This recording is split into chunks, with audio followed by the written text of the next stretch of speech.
Welcome to WhiskyCast, cask strength conversation featuring news and interviews from the world of whiskey. I'm Mark Gillespie, and this is episode number 1089 for December 29th, 2024. Coming up in a few minutes. I keep saying I'm just a custodian of Tomintoul. I'm only the third distiller at Tomintoul. When it started in 1965, it was started, the first manager, the first custodian was a guy called Isla Shaw. Then he handed over the reins to his successor was Sandy Robertson, and then I took over from Sandy in 1990. Tomintoul Master Distiller Robert Fleming has certainly earned the title of Master Distiller. 2024 marks his 50th anniversary in the whiskey industry, and Tomintoul recently released a 50-year-old single malt to honor the anniversary. I'll talk with Robert about his 50 years in the industry, and even more if you count the years he spent as a kid growing up at the Glenlivet, where his father, grandfather, and great-grandfather all worked. That's coming up in a few minutes on WhiskyCast In-Depth. We'll also have the What I'm Tasting This Week department, Behind the Label, and much more. The news is next on this final episode of WhiskyCast for 2024.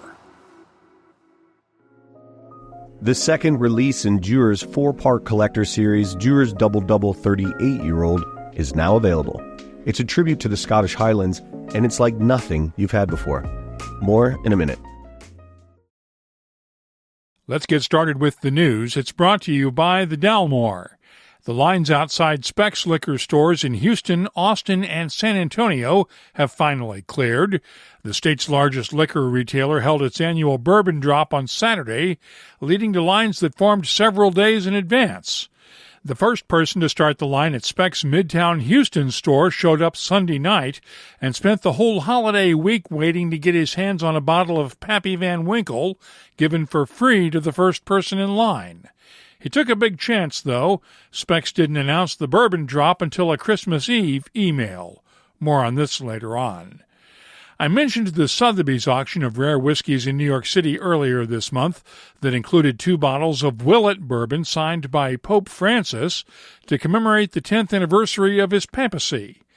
Both bottles brought high bids of $13,750 each, along with a bottle signed by Tom Brady. The money from all 3 bottles is being donated to charities in Texas and Kentucky.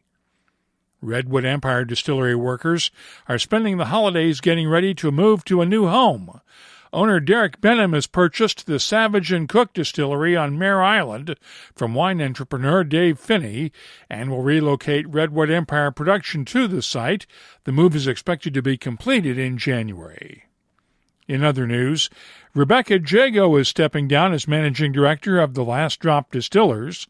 She joined the business founded by her father, the late Tom Jago, in 2014 as managing director and managed the sale of the company to Sazerac 2 years later. According to her LinkedIn post, she'll remain involved with the Last Drop in a new capacity. Glenturret is getting out of the peated whiskey business. The Scottish distillery will stop producing peated whiskey in 2025 and remove it from its core range by 2026. Distillery manager Ian Rennick told me there are several factors behind the move. We've made a little bit of peated this year, but not very much. But what we should be concentrating on is just non-peated, because our markets around the world are asking for non-peated and we can't supply enough of it. So really that's been the base of it. We want to concentrate on what we're doing. Of course, the sustainability side of it is an advantage as well. Also a cost side of it, which is very, very important. The cost of peated barley is much, much more expensive than unpeated as well. And you're not charging any more. So if you add all these things together, that's really where we are. And going forward, that's what we want to do. We, of course, will release quite a few peated spirits to come because we've got stock in the warehouse, but it won't be part of our core range from 2026. We've still got some stock there that's very, very good. So from next year, we're going to release a 10-year-old, still 10-year-old, very much like we did this year, and some 14-year-old on a very smaller scale, and some 7-year-old as well. But going forward from 2026, they'll just not be seen as being part of the core range. It's been a little bit confusing for the markets as well around the world because we've got a triple wood, our entry level, which has done very, very well. Then we've got a 7, a 10, then a 12, which all look exactly the same, to be honest, on the label. apart from one says peated and one says not, one doesn't say anything, so it's just not peated. And then the 14 is peated, we've got a 15 which is unpeated, and they all look exactly the same. So looking at it from a marketing point of view, I believe I'm a production person, not a marketing person for sure. We're better to focus on what we're actually doing, which is non-peated whiskies. How did you come up with the house style? Well, I think it's really what we've got in stock. You know, I believe the statement went out, it said we were very much sort of American oak led, which a little bit true, depending on which product you're looking at. I think the Triple Wood in particular is probably a little bit American-led, but if you look at the rest of our range, we're European. There's a balance of European and American casks in there too. I think our new make spirit in the distillery, the way we put it through the distillery, is very high in esters. There's a lovely sweetness coming through it, but it's quite full-bodied at the same time. So that lent into the type of casks we're putting it into, that's where our style is going to be, and it is very much non-peated. You guys just won Walpole's Sustainable Luxury Brand of the Year. How important is sustainability to the Glenturret? Well, exactly the same as for the rest of the industry. I mean, it's in the rest of the world, not just our industry, but we take it very, very seriously. We spent a lot of time, particularly in the last 5 years, looking at our whole production in general. We've actually managed to knock out 1 million litres of water from our production process just by the changes we've put in place. And of course, knocking out that amount of water basically means you're not using the water in the first place, but you're not pumping it through your system. You're not heating it up to all the temperatures to extract the sugars and the enzymes. We're also then not having to distill it. So, and it's not going to end up as waste. So we win in so many fronts at that point. So yeah, sustainability is number one. We've put a new heating system into a preheating system and for distillation as well. We had one before, but it wasn't really fit for purpose. So now we've actually really maximized the waste, the energy from the previous distillations and taken that out and put it into the distillations afterwards. We're getting our wash that's going into the spirit still, which would be about maybe 27 degrees centigrade. We're actually getting that right up to almost 80 degrees centigrade now just by the heat transfer. So that's been that's been really, really big for us. Glenturret was formerly the home of the famous grouse before Edrington sold the distillery to Lalique in 2019. And finally, British liquor shops are benefiting from Scotland's increase in its minimum unit price for alcohol last September. Shops near the Scottish border reported an increase in pre-holiday liquor sales as Scots crossed the border to buy cheaper whiskey than they can get it in Scotland. Critics of minimum unit pricing say the program has failed to stop alcohol abuse and is hurting the Scottish economy. Official statistics through the end of September show alcohol-related deaths in Scotland had reached their highest level in 15 years. You can keep up with the latest whiskey news all week long at whiskycast.com and in the WhiskyCast community app. The news is brought to you by the Dalmore. Hello, Richard Patterson here, Master Distiller, Master Blender for the Dalmore. You know, whenever the team and I are in the world sharing our exceptional single malt, we like to keep in touch with Mark Gillespie and the latest news from WhiskyCast.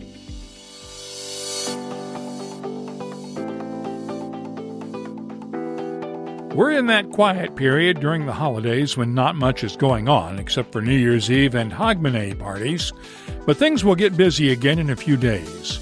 The Scotch Malt Whisky Society's Canadian chapter has its January outturn tastings at the Kensington Wine Market in Calgary, Alberta on the 10th. That same night, the Harrow Whisky Festival kicks off in London and runs through the 11th. The 11th brings us the Arctic Whisky Festival in Tromsø, Norway. The Edmonton MS Whisky Festival is on the 15th, followed the next night by the Calgary MS Whisky Festival.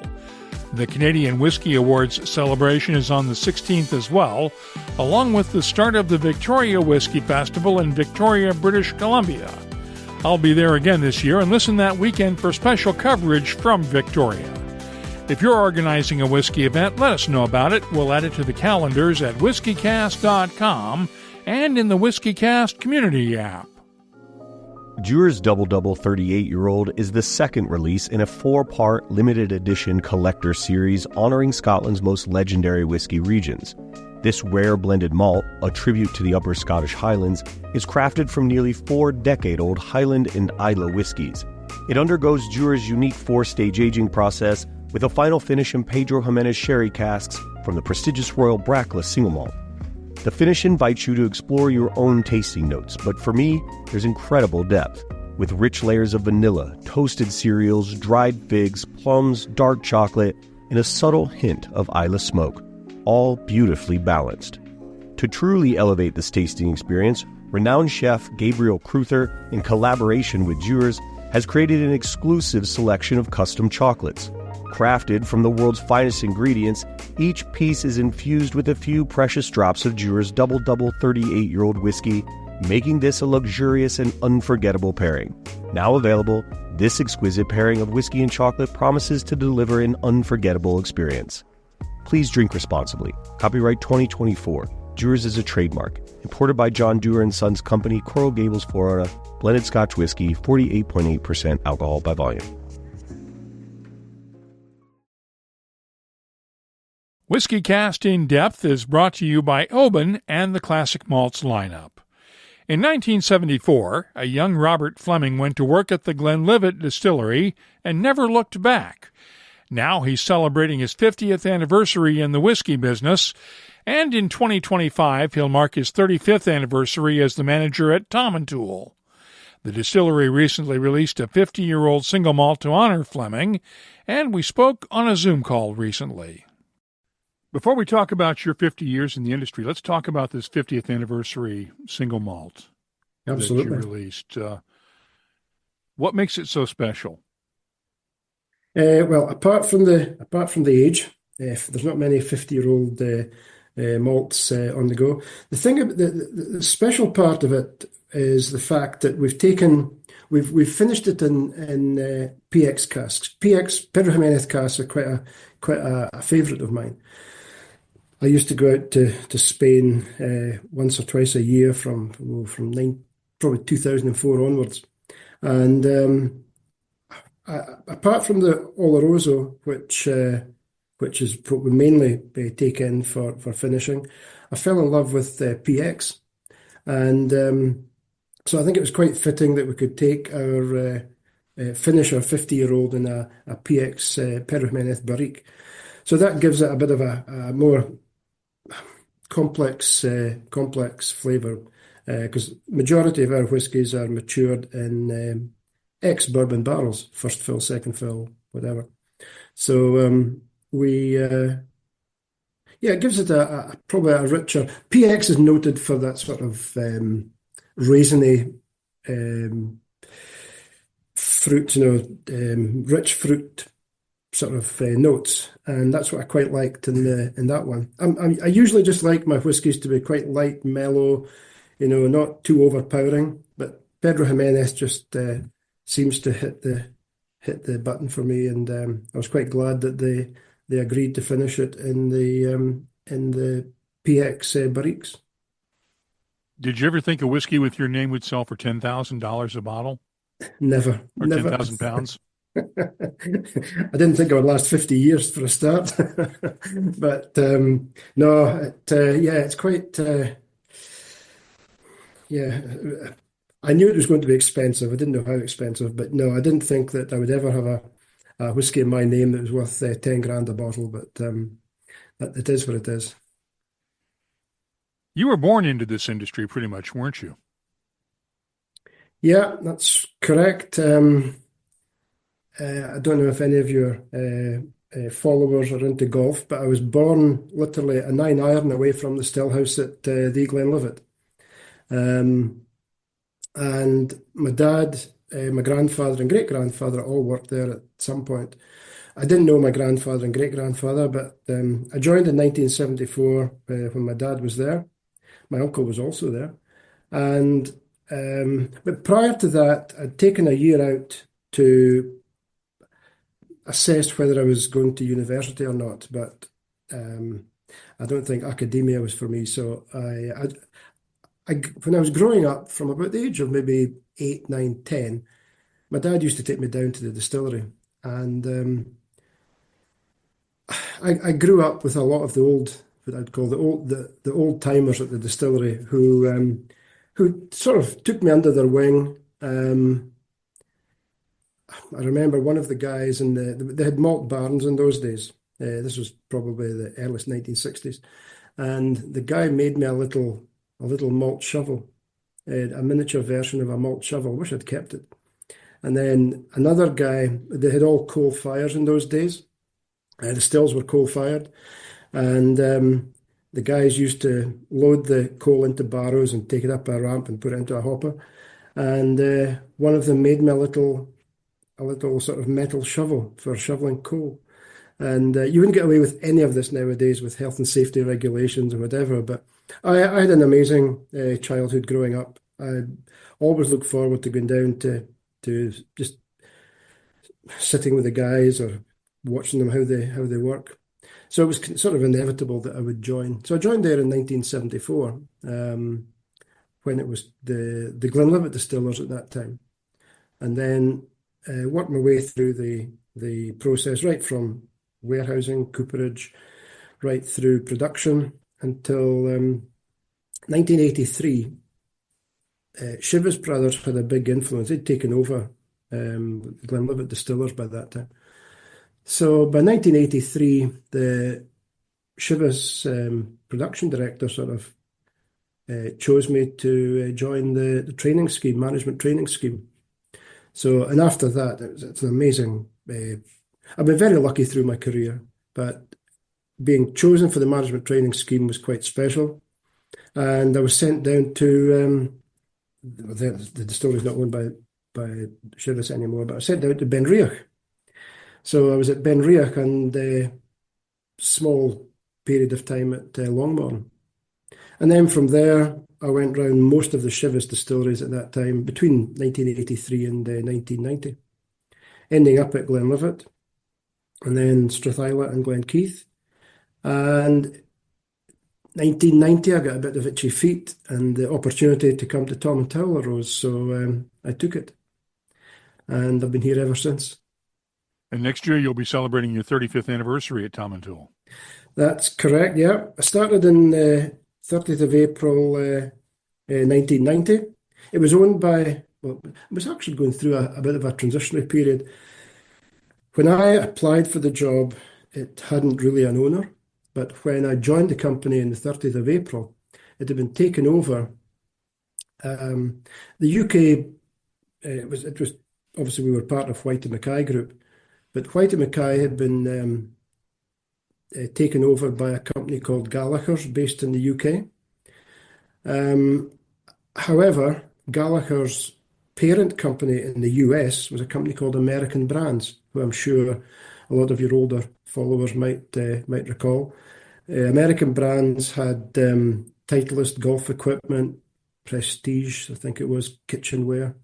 But within their portfolio, they had Jim Beam. So when White Mackay was going to be separated from Gallagher's, but the American company didn't want to lose the White Mackay group, so they integrated it in with the Jim Beam brands. And in those days, it was actually, we had the fantastic title of being part of JBB Greater Europe, Jim Beam Brands Greater Europe. And that's the way that we were. And then obviously we bought Invergordon Distillers in 1994. And obviously became part of a bigger group, or we took over the big group. And then 2000, the Hillman family came along looking to buy a distillery, mainly for their blends, because they were a company that was built up by Mr. Hillman, our chairman, on blended whiskies. And he'd done his homework and he realised that Tomintoul produced a lot of the new spirit for the blends within White Mackay. So he persuaded White Mackay. Tomintoul wasn't for sale at that time, but Mr. Hillman's a very persuasive gentleman. So he persuaded White Mackay to sell Tomintoul to him. And that was in year 2000. So we've very nearly been, by August next year, we'll have been 25 years with Angus Dundee Distillers. How has your blending style changed over the years? As in making up the single malts. Yeah. Before Angus Dundee Distillers, Tomintoul really only had one single malt expression. It was a 10-year-old Tomintoul.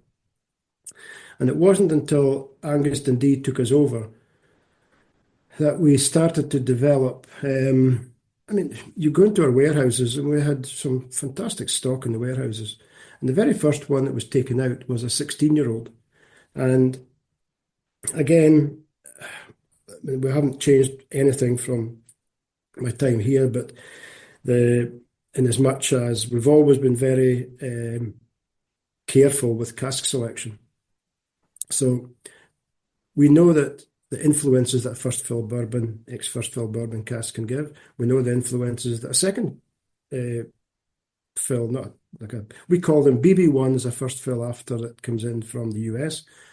Once it's matured, emptied, we assess whether that cask can be filled again, and then we downgrade it to a BB2. Obviously, there's going to be less maturation influence after a number of years maturation. So when we come to empty it, we assess, okay, that's a BB2. Downgrade it to a BB3, can we? Yes, we can. So we assess each cask when it's being emptied. And then when we come to do our single malts, we try to keep obviously the same recipe each time of X amount of first fill bourbon, X amount of second, X amount of third. And we try to keep so that the 16-year-old, I'm hoping that people don't notice a difference over the last God knows how many years, but the 16-year-old is always should be to the same standard each time. However, on a different, we've gone through Oloroso single malts. We've had port casks, which have been the standard, but now we're mainly into the small batch wine finishes. We've got Pedro Jimenez, we've got Tawny Port, we've got White Port, we've got Cognac, we've got loads of all different finishes. And to be honest, every batch we take out might have slight differences because they're just small batch. But the main core, Tomintoul, 10, 14, 16, we keep to the same recipe all the time. And so hopefully it doesn't change over the year. I was going to ask how you maintain that consistency. When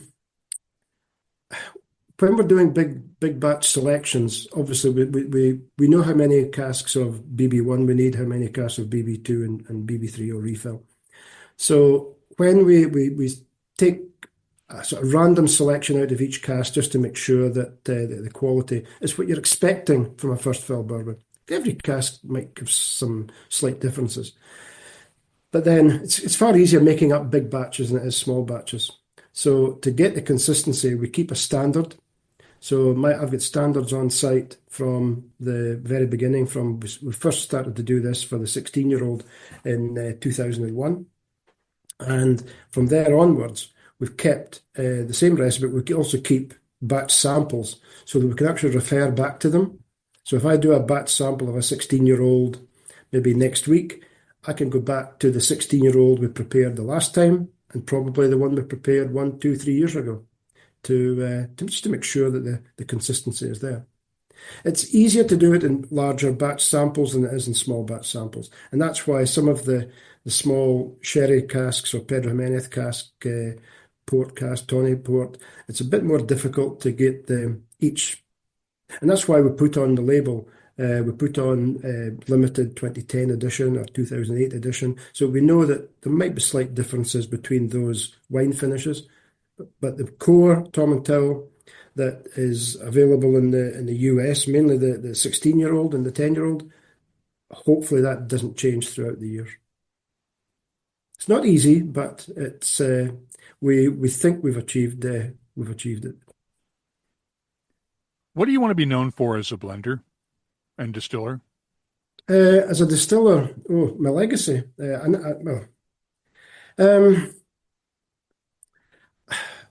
mean, the new spirit I'm producing, I've said it many times, it's the same quality every day, every week, every month, every year.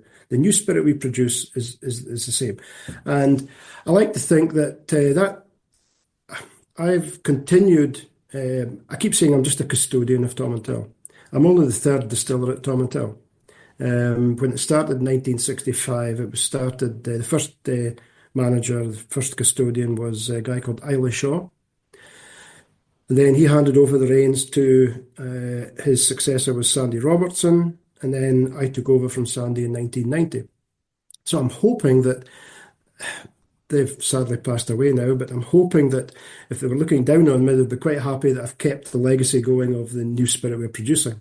The differences between then and now is that the cask selection is very much different. All we were doing in the early from 1960s right through to 1990, we were producing spirit for other people's blends. Sometimes our own as well within White and Mackay, but mainly for other people's blends. And we have this thing, and I'm sure your listeners are well aware, there's a thing called reciprocal trading, where the spirit we produce is required by lots of other whisky companies for their blends, and some of the more famous blends in the industry may contain Tomintoul or Glencadam, probably do. However, importantly for the Angus Dundee blends, we require the spirit from their distilleries. So I am not really, apart from 6 weeks of the year, I'm not really allowed to screw around with the new spirit at Tomintoul. And for those 6 weeks of the year, I produce a very heavily peated spirit called Glenturret, which we're actually producing at the moment. And but the rest of the time, for 40 weeks of the year, we produce the same quality new spirit all the time. So you didn't address your legacy? Legacy? I would just like people to think I'll put it like this: I put in a good shift. I think that's maybe because I mean what I'm doing is I'm just continuing what was laid down before, and I think that if anything, that I would just like to be remembered that I was somebody that cared about the people that worked for us, and also they would produce the spirit or whiskey to the highest quality that was required. So if my legacy is that he produced a damn good dram, and that's what I'm remembered for, that's fine. Have you identified your successor yet? Not yet. Eventually I'll have to hand over the reins, but it's we haven't really addressed that yet. I'm sure it will come at some point, but I'm at the moment I'm still gainfully employed. I'll have to decide at some point. My daughter, she wants me to retire. She thinks I'm getting on in years, so she wants me to. And the thing is, I enjoy what I'm doing. And it's like a lot of people in this business. If you talk to a lot of and I'm sure you have, to a lot of the guys in the industry, they love what they're doing. They love the industry. They don't want to leave it. And you've got a lot of guys that have been a lot longer than I have in the business. You've got guys, I'm just thinking, at the moment, Alan McConaughey's back at Glenallachie with Billy Walker. You've got Dennis Malcolm just recently retired after 60-something years at Glengrant. These guys, you've got Alan Winchester, ex-Chivas, ex-Glenlivet. He's now doing his own thing with the Cabra Distillery and a few others. So these guys never give up completely. And I can't see myself doing that either. Thanks to Robert Fleming of Tomintoul for joining us on this week's WhiskyCast In-Depth. It's brought to you by Oban, a deliciously smooth single malt known for its coastal charm and Highland heritage, loved by whiskey lovers worldwide. Discover Oban's full lineup at malts.com. Let's start off the What I'm Tasting This Week department with the 2024 Angel's Envy Cask Strength Bourbon. As always, this one is finished in port wine casks, and it's bottled at 59.4% ABV. The nose has touches of red grapes, raspberry jam, allspice, plums, raisin bread, and honey. The taste has notes of cinnamon and allspice, along with raspberry jam, plums, raisin bread, and honey. Extra points for consistency here. The finish is nice and long with lingering spices and a touch of raisins. I'm scoring the Angel's Envy 2024 Cask Strength Bourbon a 92. Next up, the latest quintessential single malt from Iowa's Cedar Ridge Distillery. The Wine Club First Edition is a blend of whiskeys matured in Amontillado sherry, Tokai, Muscatel, and Pinot Noir wine casks, and it's bottled at 59% ABV. The nose has touches of red grapes, fresh berries, peaches, brown sugar, and honey. The taste is full of plums, Christmas cake, allspice, raisins, peaches, and brown sugar, while the finish is long and dry with lingering spices and fruits. I'm scoring the quintessential Wine Club First Edition a 92. Finally, let's look at the 2024 release of Ardbeg's Trayvon 19-year-old single malt. It's the sixth batch in the series, and it's bottled at 46.2% ABV. The nose has touches of olive oil, ashes, dark chocolate, ginger, and a hint of spearmint. The taste is oily, thick, peaty, and peppery with notes of chili powder, honey, spearmint, and pineapple. The finish is long and gently fading with hints of licorice, spearmint, and dark chocolate. I'm scoring the Ardbeg Trayvon 6th edition a 93.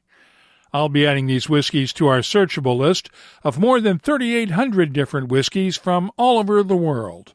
Check it out this week at whiskycast.com. Let's open up the inbox now and see what people are talking about in this week's community segment. Raj Saberwal of Glass Revolution Imports had this take on last week's interview with Duncan McFadden on the crash of the secondary market in rare whiskeys. Market cycles are a good indicator. Started noticing signs of an oncoming correction 12 to 18 months ago. Interesting that this time it is not only Scotland but also the USA. I feel the industry is in for a rough ride for the next 12 months, and this is without certainty of what will happen with the potential implementation of tariffs by the USA. Yep, 2025 is going to be an interesting year. I mentioned the Specs Liquors bourbon drop in the news, and Dan Kovchees checked out the scene and posted this note in the WhiskyCast community app. Mark, on the last episode you talked about the declines in the secondary market and the downturn in luxury spending on alcohol. I'm inclined to side with you as I know my personal spending in whiskey is more than halved in the past year, but today I just saw with my own eyes something that belies this state. A big local chain store here had their big annual whiskey drop this morning. Tons of allocated and hard-to-get items. It's become a Christmas ritual around here. Unfortunately, it has grown so large that it is now to the point of being ridiculous. The drop location and date was announced the day before Christmas Eve. It would be held on the Saturday after Christmas. By Christmas morning, people had already pitched tents and even rolled in full RVs in the parking lot. By Friday morning, there were more than 250 people in line, and by Friday night, that number doubled. They stopped giving out numbers to people once they reached 400, and I don't think they made it halfway through the line. 2 hours after the store opened, only 250 people had made it into the store. At least that's according to one of the local Bourbon Club members who posted their status as number 260 and about to enter the store. I only checked the scene out of morbid curiosity, as I refused to spend 4 days camping out in a parking lot for the chance to buy a bottle of bourbon. I'm not sure what this says about the secondary market, as who knows how many of these people were flippers, but there sure were a whole lot of people with a lot of disposable income willing to endure all sorts of hardship just to get some allocated whiskey. And some of the setups were large-scale and elaborate. Really makes one wonder at times why people do this. They do this because they can, common sense not playing a factor. If you have a take on this or anything else whiskey-related, we'd love to hear it. download the free WhiskyCast community app and join the conversation. You can also reach us on X, Threads, Blue Sky, Instagram, and Facebook at WhiskyCast, and the email address is comments@whiskycast.com. Let's close out the show now with Behind the Label, our look at the history, science, and people who make whiskey unique. Can artificial intelligence replace the human nose when it comes to finding the differences in a whiskey? Lord, I hope not. But researchers at Germany's Fraunhofer Institute have trained AI to tell bourbons from scotches just by using keywords on the different flavor compounds found in the whiskeys. Their AI system was able to use keywords to 94% accuracy, but when the AI was given data from gas chromatography samples and a vocabulary of 390 different molecules commonly found in whiskeys, the accuracy rate hit 100%. The researchers also tested their AI against a neural network and humans on the ability to predict the top 5 voter keywords based on the chemical composition of a whiskey. Both the AI and the neural network smoked the humans in this test, leading one of the Fraunhofer researchers to tell New Scientist, "Machines are more consistent than humans, but that's not to say that humans are not needed. We do need them to train our machines, at least right now." My response is very human-like. Bite me. If you have something you'd like us to look at on an upcoming episode, just get in touch with us.